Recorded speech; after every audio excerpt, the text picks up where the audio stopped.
Y bueno, me acompaña aquí en el foro el mismo Miguel Alfonso Mesa. ¿Cómo estás, Miguel? Muchas gracias, buen día, bienvenido. Muy bien, y tú, Adela, encantado de estar acá Muchas contigo. gracias. Oye, a ver, ubícanos un poco, danos contexto en beneficio de la audiencia. ¿Qué pasó y cómo fue pues esta penalidad que te imponen? A ver, te voy a contar un poco la historia larga. Sí, sí, Nosotros sí. vimos desde el inicio de la elección judicial que era un desmadre y que se iban a pasar a la boleta muchas personas que tenían vínculos con el crimen organizado, denuncias por abuso sexual, que protegían redes de tratas de personas, entre otras cosas. Entonces nos dimos a la tarea de revisar quiénes eran todas estas personas. Sacamos una plataforma, así como la de los narcopolíticos, para exponer a los candidatos riesgosos en la elección judicial. Que fue un trabajo exhaustivo. Que fue un trabajo exhaustivo, del cual sacamos 25 candidatos riesgosos en total. Uno de ellos, por ejemplo, fue detenido en Estados Unidos y pasó varios años en prisión por traficar metanfetaminas. Quería ser juez de distrito en Durango. Otro le dicen el fiscal del terror, en Zitácuaro, Michoacán. Él está acusado de haber extorsionado a una comunidad indígena para obligarlos a unirse a un cártel. También está acusado de haber asesinado a 2 periodistas en Michoacán, del medio Monitor. También tenemos audios de él hablando con un líder de Plaza del Cártel Jalisco en Michoacán. Esos son algunos de los casos. Muchos eran hombres, ¿eh? De hecho, la mayoría eran hombres. Entre otros encontramos el de Silvia Rocío Delgado, que fue abogada del Chapo. Y esto es algo que está demostradísimo. De hecho, me acaban de pasar incluso un documento que el mismo Joaquín Guzmán Loera firma, donde la designa como su abogada. Su representante legal. En un par de amparos, en la causa penal también estaba designada como abogada. Y nosotros dijimos algo muy sencillo: oye, es un riesgo que nadie revisó quién es esta persona, pero tenemos algo comprobado, que es que fue abogada del Chapo hace unos años. Eso no la hace criminal. No la hace criminal. Y ustedes nunca dijeron que fuera criminal. Y tampoco, solo apuntan que fue abogada del Chapo. Y tampoco decimos que está mal que alguien defienda a un narcotraficante, porque también por ahí se van a veces los abogados. Eso tampoco está mal. El problema es que nadie revisa hasta dónde llegan esos vínculos. Y entonces hoy, al día de hoy, yo todavía tengo la duda de si ella forma parte del cártel de Sinaloa, de la organización criminal, o si simplemente hizo un trabajo de abogada. Hay cosas que me llevan a creer que la primera opción es más probable. ¿Cómo qué? ¿Por qué? Porque en cuanto saqué esto de que era abogada del Chapo, un compañero periodista que seguramente has de conocer, me dijo: oye, tengo que hablar contigo. Me habló una persona que forma parte de la red de protección institucional del Chapo. No voy a decir exactamente quién, pero me dijo que hay mucha gente muy encabronada con lo que estás haciendo y que tengas cuidado. Entonces yo, a partir de entonces, solicité que me protegiera el mecanismo de protección a periodistas federal. Lo hicieron. No, me dijeron que no. Me dijeron que no estaba en riesgo, que yo tenía una percepción de riesgo. O sea, me gaslightearon. Me dijeron: Okay, oye, te estás haciendo bolas en la cabeza. Pero el tema es, después ella ganó en Chihuahua y hoy en día es jueza penal de enjuiciamiento. A ella le toca emitir sentencias en homicidios, en robos, en otras cosas que, aunque no son tal cual la acusación de delincuencia organizada, claramente los cárteles cometen este tipo de delitos. Otra cosa que yo dije: ella apareció en un documental que se llama Los narcoabogados del crimen organizado en México y Colombia. Es el nombre del documental. Yo no se lo puse. A ella la llamaron, le dijeron: oye, ¿quieres participar en el documental de los narcoabogados? Y ella dijo que sí, y aprovechó su minuto de fama y dijo que el Chapo es una persona inocente, muy ignorante, como para haber cometido los delitos de los que se le acusa, que le fabricaron un show mediático en Estados Unidos para satisfacer a Trump. Esas son sus palabras, ¿no? Entonces, ella misma estaba dispuesta a decirse narcoabogada, pues apareció en ese documental, dio su consentimiento para que la pusieran bajo ese título. Subía fotografías de estos retratos que hacen en los juicios de Estados Unidos porque acompañó a la familia del Chapo a Estados Unidos. Ahí aparece sentada al lado de Emma Mesa Coronel, ¿no? Entonces, pues bueno, es algo comprobado que es la abogada del Chapo. Me denunció por violencia política. De género. Dice su argumento, de género. Dice que sobre ella tuvo un efecto diferenciado las críticas a las que la expuse y que por eso entonces es violencia política de género, porque sobre un hombre hubiera tenido otro efecto. Yo no sé qué efecto tuvo sobre ella si quedó en segundo lugar en la elección judicial. Claro. O sea, fue la segunda mujer más votada en el estado de Chihuahua. No sé qué tanto le haya afectado realmente, ¿no? Pero bueno, pasaron varios meses. 2 veces no me quiso sancionar el Tribunal Electoral de Chihuahua, pero la Sala Regional de Jalisco, del Tribunal Federal Electoral, fue la que ordenó que me sancionaran. ¿Por qué es importante esto? Porque esta sala regional está compuesta por 3 magistrados del acordeón. Eran magistrados que estaban en acordeones de Morena. Que es lo que acabo de decir, sí. Una de las magistradas es la magistrada Rebeca Barrera, fue abogada de una candidata de Morena en 2024 y ellos son los que están resolviendo el caso que estabas comentando de WhatsApp. Ellos fueron los mismos que ya se metieron a ver qué podemos decir o no los ciudadanos en nuestras conversaciones en WhatsApp. Es como si tú y yo criticamos a alguien, ¿no? Que lo hacemos. Y podemos ser muy gachos, y decir... Nadie se salva, una conversación privada, pues es privada, ¿no? Exacto, entonces ahora ya, híjole, empieza a ver esta ley mordaza hasta en lo que decimos en lo privado, y luego el precedente preocupante que quieren dejar y que vamos a pelearlo hasta el final, pero quieren dejar el precedente de que no puedes decir cosas sobre candidatos que están vinculados con el crimen organizado y que no puedes decir cosas sobre candidatos judiciales. Y esto hay que conectarlo con algo que dijo la presidenta en la mañanera. Cuando ella presentó la reforma electoral, y parece que me lo estoy inventando, pero ahí tenemos el fragmento de cuando lo dice, ella dice, estamos proponiendo que el INE pueda bajar publicaciones directamente. ¿Por qué? Porque cuando hay campañas de bots como la de narcopresidenta, que el INE diga, se baja. Entonces... Sí, lo dijo, aquí lo discutimos. Claro. Al día de hoy, yo me estoy negando a cumplir estas sanciones. ¿Cuál fue la sanción? 180 días en el padrón de violentadores de género, pedir disculpas y eliminar mis publicaciones. Yo no voy a eliminar esas publicaciones ni voy a pedir disculpas. ¿Que tendrías que pedir disculpas cuántas veces, cuántos días? Me la dejaron una vez, por ahora, porque te digo que en realidad el Tribunal de Chihuahua no quería sancionar. 2 veces dijeron que no y les dijeron sanciona, y bueno, pusieron la mínima. En realidad me tocó la mínima. Pero pues se va a ir a la sala regional, que es la que está mostrando la cara autoritaria de los magistrados del acordeón, y ahí es donde vamos a ver si sube o no sube la sanción. Fuera de eso, pues me van a aplicar otras sanciones por no cumplir. ¿A qué podría ser merecedor por no cumplir? ¿Es una falta administrativa? Pues amonestaciones, luego multas y luego podría llegar hasta el arresto administrativo. Hasta ahí espero que pueda escalar la cosa. Espero que no pase más allá de eso, porque luego ya ves que se inventan más cosas. Pero creo que sí es importante dejar un precedente de, oye, los casos en los que están callando periodistas, porque no soy el primero, como sabes, hay muchos, no pueden dar un paso más y no pueden ganar terreno y no se los vamos a permitir. Y si nos quieren poner el bozal en la boca, que les cueste trabajo ponernos el bozal. Y si quieren ser autoritarios, pues que saquen la espada y muestren realmente su cara autoritaria. No nos vamos a callar y a eliminar trabajos periodísticos nada más porque un papelito lo dice. Que están además fundamentados, ¿no?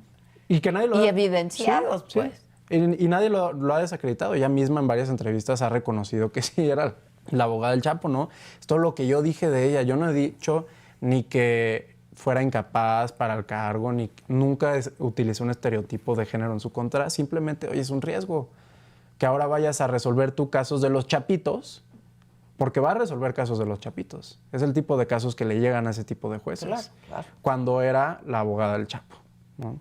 Ahora, también esto que yo anotaba, ¿no?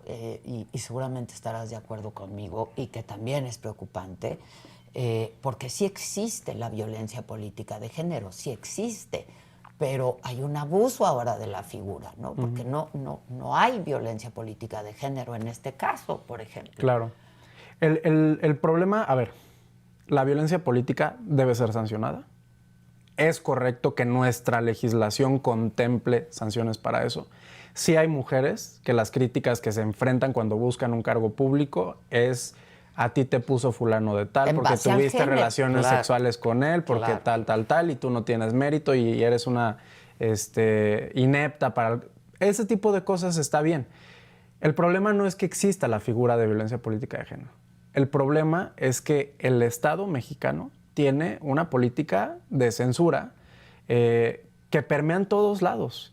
Esa misma censura que se promovía, por ejemplo, desde Jesús Ramírez Cuevas, el exvocero de AMLO, que promovía con miles de millones de pesos estas redes de voceros para golpear a quienes criticaban al gobierno, es lo que te genera... Que siguen haciendo. Que lo siguen haciendo, pero es lo que te genera este ambiente. Y luego pones a magistrados que ya no piensan como jueces, sino piensan como militantes de Morena, y entonces lo que quieren hacer es pues hacerle segunda a estas estrategias de censura, y además así crecen políticamente, ¿no? Oye, este magistrado me sirvió porque estaba censurando acá, a lo mejor ella, la magistrada, por ejemplo, Rebeca Barrera, estará pensando que en algunos años puede aspirar a ser magistrada en la Sala Superior, quién sabe, pero el tema es que capturaron todo el sistema de justicia, que pusieron a estos magistrados del bienestar que están pensando como militantes de Morena, en lugar de como jueces y juezas independientes, ¿no?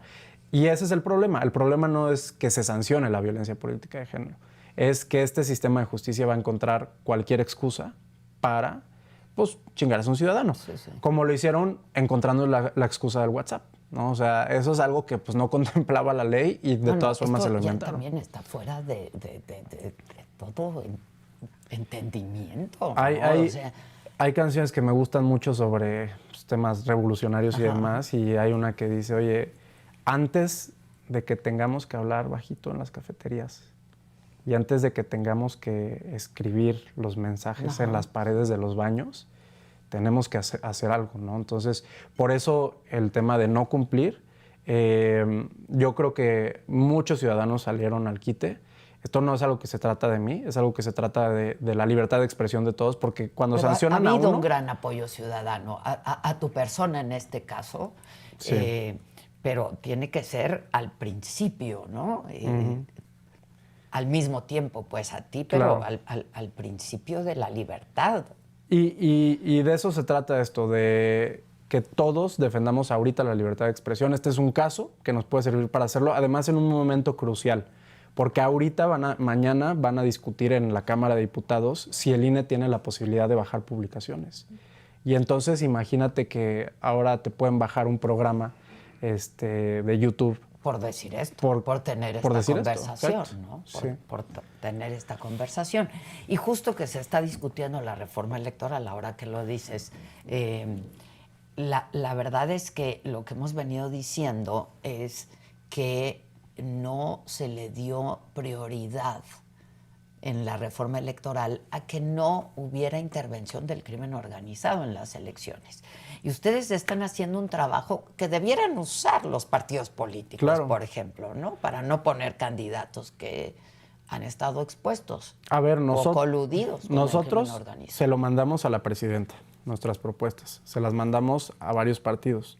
El PAN y MC tomaron algunas de esas propuestas. La presidenta no tomó ninguna. Y es algo, a ver, si te matan un candidato en un proceso electoral, las balas están definiendo quién llega al puesto, claro. No los votos. Eso es lo más antidemocrático que te puedas imaginar. Eso es regresar al caudillismo y que entonces, pues si logras matar al otro caudillo, pues entonces gano el puesto, ¿no? Nuestra legislación electoral reconoce la validez de esas elecciones. O sea, ahorita tenemos presidentes municipales que llegaron porque mataron a sus contrincantes. Propusimos algo muy sencillo, que se suspendan y se anulen esos procesos electorales y que no puedan volver a competir los candidatos que estaban ahí. No tomaron esa propuesta. Y ya hemos visto casos, ¿no? Acabamos de ver casos en Jalisco, por ejemplo, ¿no? En todos los estados. Y es que todos los estados. El problema es que el gobierno lo sabe. O sea, tú ves los esquemas que hace la Sedena de alcaldes con vínculos con el crimen organizado en Morelos. Y la mitad de los municipios tienen detectado que los alcaldes tienen vínculos con el crimen, ¿no? Entonces, bueno, esa era una. La otra es, oye, si hay una intervención del crimen a favor de uno de los candidatos, como reconoció el Tribunal Electoral en el caso de Alfredo Ramírez Bedoya, que anuló los resultados en 4 municipios, pues entonces se tiene que invalidar la elección. Ah, no, ahorita el criterio que hay es, si esa intervención existió, no hay problema. con que haya sido nada más poquito, ¿no? Sí. Que es en términos técnicos, es el criterio de determinancia. Como la intervención no fue determinante para el resultado final. Para el resultado. Entonces la reconozco. Sí, pero... Lo que estamos diciendo es, oye, quita el criterio de determinancia. No puedes tener a gobernadores que llegan al puesto con poquito apoyo del crimen organizado. Sí. Estas cosas mínimas no las plantearon en la reforma electoral. No hay ningún solo punto para atender el mayor problema de nuestra democracia, que es la intervención del crimen organizado. Y voy a mencionar un tercero ya para acabar con eso, pero es mecanismos de protección para candidatos que están en riesgo, pero también para los que llegan al puesto y se enfrentan a ser amedrentados por el crimen. Carlos Manso fue un ejemplo. Él fue un ejemplo de un alcalde que dijo, yo me armo y me equipo y mi gente y mi movimiento me protege. Porque antes de eso no se le había sabido de ninguna colusión con el crimen organizado. Hay quien ha querido desprestigiarlo una vez muerto, ¿no? Asesinado, pues. Y a ver, tampoco se trata de santificarlo, ¿no? Pero creo que es un claro ejemplo de alguien que llegó y enfrentó presiones cuando ya estaba en el puesto. Hay muchos alcaldes, yo he escuchado anécdotas de fuente directa, de alcaldes que ya ni le dicen, aquí hay 2 currículums para secretario de Seguridad Pública. ¿Cuál quieres? Un cártel, ¿no? Se los pone. Quiero la. Muy bien, te toca el B. O sea, así son. Necesitamos que haya una protección, un mecanismo de protección para que lleguen al puesto y no, digamos, lo someta el crimen organizado el primer día en la oficina, ¿no? Entonces, bueno, son ahí varias propuestas que había. Tristemente no están en esta reforma. La que sí está es que si hay campañas de narcopresidenta, pues el INE las pueda bajar. Sí. Ahora, tú pues no vas a pedir disculpas, no vas a ofrecer disculpas públicas y eso ojalá que no tenga consecuencias mayores, ¿no? Sí. A ver. Es decir, porque sí hay cierta preocupación de que pudiera ocurrir algo así. Claro. A ver, yo, por un lado, no estoy llamando a desobedecer tampoco el derecho. O sea, no se trata de un desprecio de la ley. Simplemente creo que a todos nos queda muy claro que son ilegítimas estas leyes en contra de la libertad de expresión. Y ni siquiera las leyes, estas resoluciones, porque esto no está en la ley, ¿no? Sí. Y la preocupación legal para mí es menor. O sea, si me meten unos cuantos días a la cárcel, pues ni modo.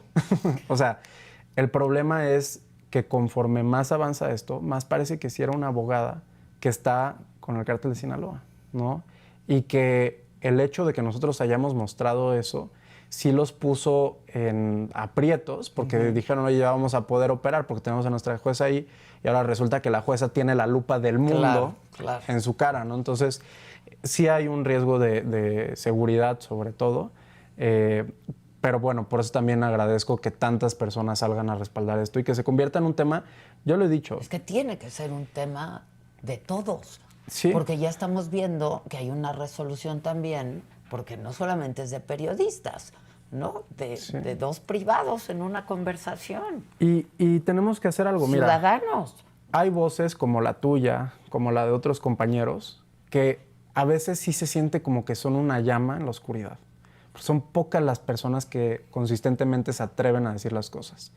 Lo que yo digo es, si todos los ciudadanos empiezan a tomar su propia antorcha y todos nos volvemos un dolor de cabeza para quienes tienen poder, no nos pueden apagar a todos, ¿no? Entonces yo creo que la mayor protección es eso, es que cuando empieza a haber estos ataques, redoblemos la apuesta y también que los demás ciudadanos se envalentonen para hacer su parte y criticar al poder, ¿no? Entonces yo ahorita la verdad me siento tranquilo, incluso creo que hay muchos ciudadanos que están dispuestos a desobedecer ese tipo de leyes mordaza, y si nosotros mostramos que cada vez que nos intentan acallar, el ruido que genera, ese silencio que nos quieren imponer, es lo que más nos protege y les va a ser más difícil, ¿no? A eso le apostamos. Va a resultar más difícil. Ahora, ustedes siguen trabajando en narcopolíticos, ¿no? Y se viene una elección. Sí. ¿Qué tienen previsto? Mira, son 17 los estados que se van a renovar gubernaturas. Vamos a intentar revisar a todos los candidatos a gobernador. Ya hay algún par que hemos puesto en nuestra lista. Está de Movimiento Ciudadano Néstor Camarillo, bueno, él va para la alcaldía de Puebla, más bien, pero luego está Adrián de la Garza, por ejemplo, que va a gobernador de Nuevo León. Tenemos que revisar los candidatos. Creo que con amplias posibilidades de triunfo, ¿no? Con amplias posibilidades. Hay estados donde hemos detectado situaciones donde al parecer varios candidatos tienen vínculos con el crimen organizado o varios aspirantes. Chihuahua, por ejemplo, es un caso. Pero bueno, vamos a revisar a todos estos y vamos a intentar también revisar el de las capitales por lo menos. Y ojalá la Sedena, que sabe quiénes son, porque cada que va a haber una elección, cuando se filtran sus documentos, vemos que ya sabía desde antes cuáles eran los candidatos con vínculos con el crimen. Ojalá esa inteligencia se utilizara para intentar evitar que llegaran. Es un tema complicado también, tener al ejército incidiendo en temas electorales. No me refiero a eso, pero hacen su perfil. Es la posibilidad de tener la inteligencia, que es otra de las propuestas que teníamos. Oye, y esto sí se lo vamos a pedir a todos los partidos. Tienen que establecer comités de evaluación de candidatos riesgosos y ellos mismos tener un equipo que específicamente esté revisando los vínculos entre sus candidatos y el crimen organizado. Ahí está el caso de Anabel Ávila, de Cualcomán, Michoacán, que fue esta alcaldesa que le agradeció al Delta 1 y al Mencho por mandarle juguetes a los niños. Sí. Era una persona que claramente se sabía que estaba vinculada con el crimen organizado desde antes y aún así decidieron postularla, ¿no? Entonces, también esto es una exigencia a todos los partidos políticos, no nada más es a la presidenta, todos tienen que revisar quiénes son sus candidatos porque todos han pecado en algún momento. Sí, Hay muchísimos narcogobernadores del PRI también. Hay varios narcogobernadores, narcofuncionarios de seguridad del PAN, de todos los partidos. Entonces vamos a poner la lupa en esos casos. Ahora, me decías que el PAN atendió algunas de las recomendaciones y MC también. Sí, bueno, a ver, el PAN, la verdad es que lo hizo un poco por vía paralela. No quiero decir que es nada más por lo que nosotros estábamos diciendo, pero ellos propusieron inhabilitar o la muerte jurídica más bien para los partidos políticos que de manera sistemática colaboren con el crimen organizado. A mí me parece que esa propuesta es correcta porque hay partidos que se convierten en organizaciones criminales. O sea, a veces el eje del poder de un cártel no está en su jefe de plaza o no está en el líder del cártel, está dentro de un partido político, ¿no? Porque además hay partidos políticos locales que inciden en la elección. O hay partidos políticos nacionales como Morena, que ha sido tan sistemático el uso del huachicol fiscal para financiar elecciones, por ejemplo, que ya de alguna manera, pues sí sistemáticamente han utilizado el apoyo del crimen organizado, ¿no? Y esto viene de, por ejemplo, países como España, donde no se permitía que las organizaciones terroristas constituyeran partidos políticos, ¿no? O sea, tiene su fundamento. Movimiento Ciudadano retomó esto de que cuando maten a un candidato a una elección o a alguien de su equipo de campaña, pues se anule esa elección. Que creo que esa sí es la mínima que todos deberíamos estar de acuerdo, que si te matan a alguien para que no llegue, pues no puede llegar el otro, perdóname. Claro, ¿no? claro. Esos son algunos, pero pues bueno, Morena sigue sin reconocer ninguno de estos. Al parecer no va a pasar la reforma electoral en esta primera ronda. Todo parece indicar, pero esperemos hay un plan B, ¿no? Sí, hay un plan B, esperemos. Pues es que tenemos que tener esperanza hasta el final. Pues esperemos sí, que algo retomen. O sea, es algo muy sencillo, es el crimen que no intervenga en las elecciones. Ahora, de ahí la importancia del periodismo, de investigación, de ahí la importancia también de la información, ¿no? Porque finalmente tendrán que ser votados. Entonces, los ciudadanos tenemos que echar mano de esta información para tomar una decisión. O sea, es algo que ya está ahí, que ya sabemos desde hace décadas que tienen relaciones con el crimen organizado, pero se nos olvida. Se nos olvida o ellos tienen estrategias muy buenas para intentar que se nos olvide y justo estas plataformas son una memoria viva para que no se nos olvide que cuando vengan a pedirnos otra vez el voto, pues sepamos cuáles son todas las cosas que han hecho con organizaciones criminales y que son las que tienen la violencia como está hoy. Porque si no hubieran protegido al cártel Jalisco al nivel que lo protegieron, no hubiera sido un cártel que operara en 32 estados con la capacidad de activar un ataque terrorista simultáneo en 24 de ellos. Eso se debe a los políticos. Entonces, para terminar con el crimen organizado, tenemos que terminar con la narcopolítica. Descabezar al Mencho y permitir que la clase política siga alimentando a nuevos líderes criminales, nos va a llevar al mismo escenario en algunos años. Ahora, dime algo, Miguel. Ustedes ¿En qué consiste su investigación? Porque no puede ser solamente de señalamientos o de recortes de prensa. Sí. ¿En qué consiste su investigación? ¿Cómo hacen esta investigación y de qué echan mano? Mira, siempre tiene que haber una prueba rigurosa. Exacto. De que hubo un vínculo entre el político y el crimen organizado y que este político se aprovechó además de ese vínculo. ¿Por qué digo que se aprovechó? Porque efectivamente sí hay muchas autoridades locales que no tienen capacidad de resistir. Oye, tienes un municipio de 300 personas y llega el líder del cártel que tiene 500 hombres armados y pues no puedes hacerle frente, ¿no? Entonces siempre buscamos que sean casos donde claramente se aprovecharon. Ahora, ¿qué documentos utilizamos? Muchos documentos judiciales. Carpetas de investigación de la Fiscalía General de la República, documentos de inteligencia financiera, ya sea de la UIF, documentos de inteligencia de la Sedena. A los que han tenido acceso. A los que hemos tenido acceso. Todos los documentos están en nuestra plataforma. Además, no hay una sola investigación que hayamos subido que no esté acompañada. Que no esté sustentado. O de un audio de los políticos hablando con el crimen organizado, o de una investigación que muestra cómo han recibido financiamiento de las organizaciones criminales, o de acusaciones en Estados Unidos, por ejemplo, donde los mencionan en los juicios que se han llevado a cabo como colaboradores del crimen organizado. Siempre tenemos esto. Y hay casos que, por más que la gente diga, ese es un narco, si no hay la prueba, no la subimos, ¿no? Sí. Podría hablar de casos concretos, es muy riguroso, pero es muy sí, estricto. Y ahí puede ver toda la gente las pruebas. Tenemos incluso la sección que viene pruebas en video, pruebas en foto, pruebas en documentos. Y pues bueno, creo que cualquiera puede verificar ese trabajo. Oye, ¿puedes impugnar la sanción? Sí, vamos a impugnar. La vas a impugnar. Vamos a impugnarla este viernes, es el último día que tenemos para impugnar. Nos va a tocar la Sala Regional de Guadalajara, que ya sabemos cómo viene, y luego la Sala Superior del Tribunal Electoral. Podemos ir a instancias internacionales. No queremos ir a instancias internacionales, no es nuestra tirada, porque esto va a fijar un precedente. Y si no logramos que el precedente aquí en México sea que se puede criticar a abogados del crimen organizado cuando compitan para jueces, vamos a dejar ahí un flanco abierto para que a otros periodistas los estén atacando en los siguientes procesos electorales. Entonces, digo, no queremos, ojalá lo podamos resolver aquí. Hay un equipazo trabajando en esta demanda, pero pues bueno, si tenemos que ir a la Corte Interamericana, lo vamos a hacer, pero es que no le apostamos a las instancias internacionales. Se resuelva aquí, ¿no? Yo soy muy de la idea, los mexicanos tenemos que resolver nuestros propios problemas, tenemos que resolver también el problema del crimen organizado, por eso estamos ahí como loquitos ahora con este nuevo movimiento de mexicanos contra el narcoestado, porque no nos lo va a resolver un país extranjero, lo tenemos que resolver nosotros. Yo otra vez, no es por santificar a Carlos Manzo, pero creo que fue el único que se atrevió a decir el mayor problema de este país es que el crimen organizado... un montón de veces. Pidió ayuda un montón de veces.